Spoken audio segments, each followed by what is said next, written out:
So the last module that we're going to talk about is PDF Viewer Navigative or Navigative PDF Viewer module. What Navigative does is you can see every PDF viewer needs another page to be created.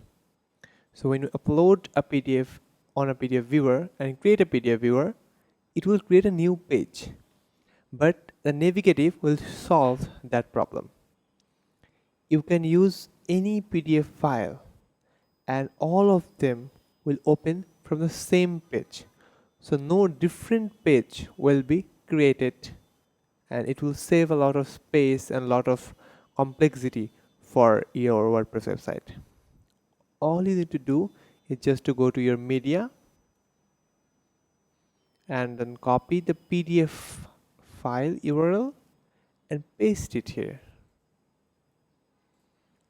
And then all other options you can change it or keep it as it is.